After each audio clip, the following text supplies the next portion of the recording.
Welcome one, welcome all to the Dishonored build showcase. A lot of people have been asking me in the stream what this build's about, what's its stats, how does it work, how should you play it. So today, that's what we're diving into. Let's get right into it. As you look here are the stats for the Dishonored, and a lot of people are going to notice I don't shrine this build. I don't see a need to shrine it, it works just fine. People complain about dying to it, and this build's 75. You're dying to an old man. How does that make you feel? We're also going to go over the talents and some specific talent combos that really give the build its damage, and as well as why I pick certain oaths, why I use certain weapons and enchants, etc, etc. Here's a list of all the talents, but very shortly we're going to go into the specific talents and how much pen this build can actually get with all the talents that are applied. Well, let's get into the bread and butter of this build, which is the assassinations themselves. How are we going to get close to people? How do we close that gap? How do we make the most out of the initial ambush? Our murmur of choice is going to be Tasset for obvious reasons.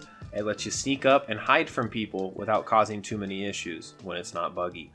We have the lovely talent Dust Lunge that lets us get really close to people and assassinate them from a longer distance with a bit of an auto-tracking feature that makes it really easy to actually assassinate people without being right up on top of them. You can also use mantras like Dash to help close that gap and automatically do it while spam clicking your M1. Shared Demise also kind of plays into this to allow you to assassinate a ton of other enemies around you so they're ragdolled and you can focus on your main target without being interrupted. Now let's go over some of the talents that give you those damage buffs and damage providers that we want.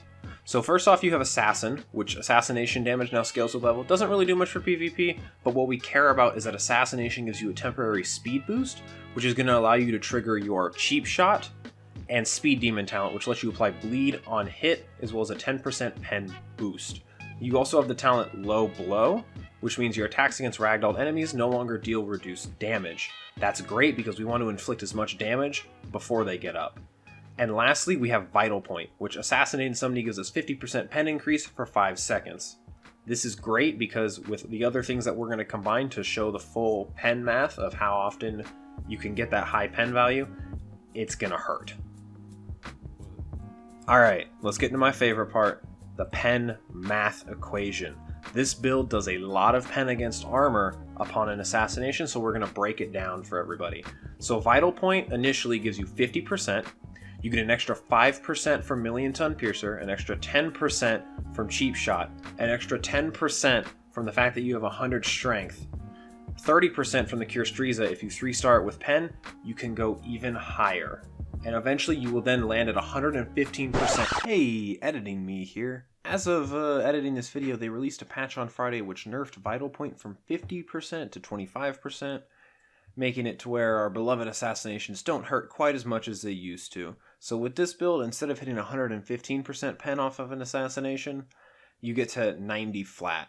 But if you use Seer, you'll hit that 100 plus regardless. So take your pick.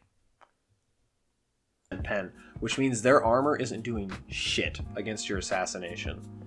Even more, if they have reinforced armor, you're still penetrating for a lot through their armor. It's really good. So let's get into now a couple basic combos that you can do while they're ragdolled to get the most damage out of it. Alright, here's the basic combo that I use. I typically will dash into an opponent, assassinate them, do a crit, and M1 do strong left and rapid slashes. Typically they parry or dodge the rapid slashes, but on the off chance that they don't, you can typically get a full crit in because they're so fucking confused. You can find your own variations in the combo, but I like this combo because since we're wearing Prophet's Cloak as well, our mantras do extra damage, so that strong left with 100 strength, level 5, and Prophet's Cloak buff is really going to hurt.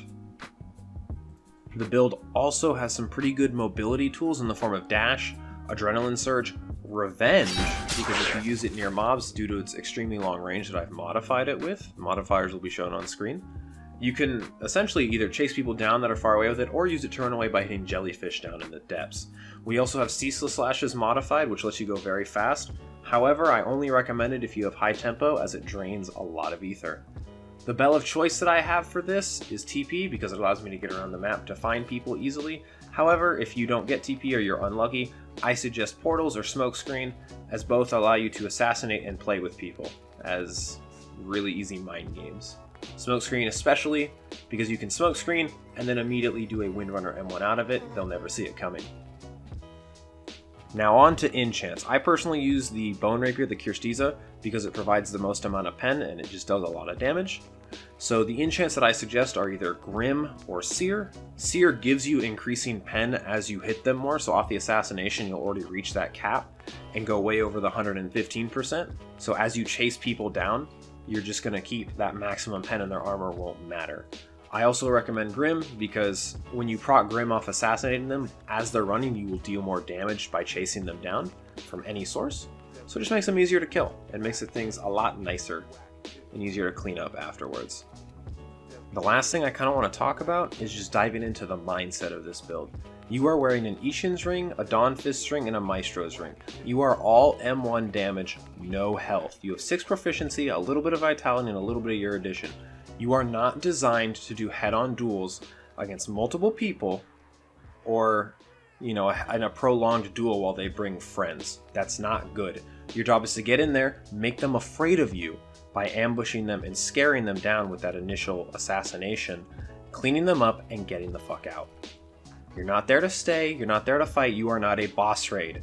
You are an assassin. I want to make that abundantly clear. Your job is hit and run.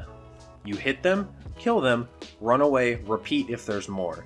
If you think you can take them all on while taking a bar from literally anything, be my guest.